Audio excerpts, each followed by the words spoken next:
4 o'clock, the NTSB has released its preliminary report on a plane collision at Hobby Airport that happened 2 weeks ago.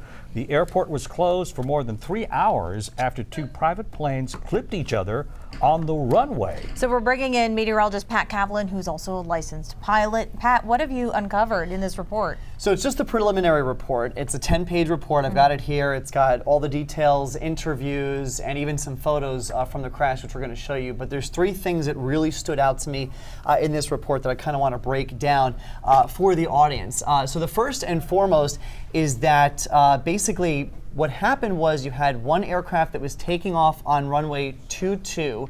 So that's the runway that runs from the upper right-hand corner of the screen down towards the lower left.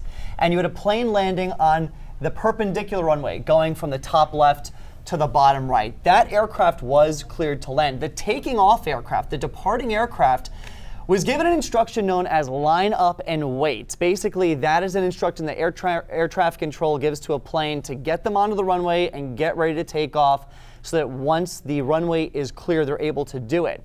When air traffic control gave them this instruction, they did not give them the advisory that there was a plane landing on the perpendicular runway, which, you know, that's good practice to do because because sometimes when you're working with 2 different frequencies, you've got the ground frequency and the tower frequency. So tower frequency handles the landing and departing aircraft. Ground handles aircraft that are taxiing. So this guy that was taking off was on the ground frequency. He did not hear this other plane get the clearance. So it's good practice when you're told to line up and wait that you're said, okay, you know, this is your traffic, this is why you're waiting there.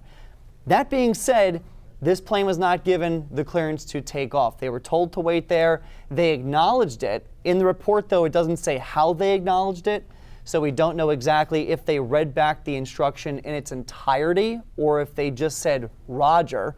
That could be an acknowledgement as well. So that's one part that's going to come out in the final report.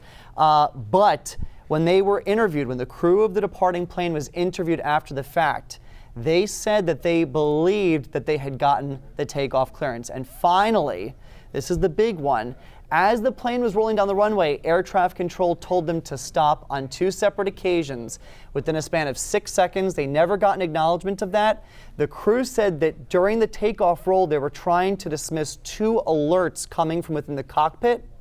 And because neither of them caught the ATC instruction to stop their takeoff roll, that could point to pilot error and maybe poor crew workload management. Either way, the crew of the departing aircraft says that they didn't see the other plane until around a second before the impact. Wow. Needless to say, this incident could have been a lot worse. Yeah. And again, this is just a preliminary report. More has to be looked into. Exactly. We'll get more details in the final reports when they come out. All right. Thanks for that analysis. Thank you so much, Pat Kaplan.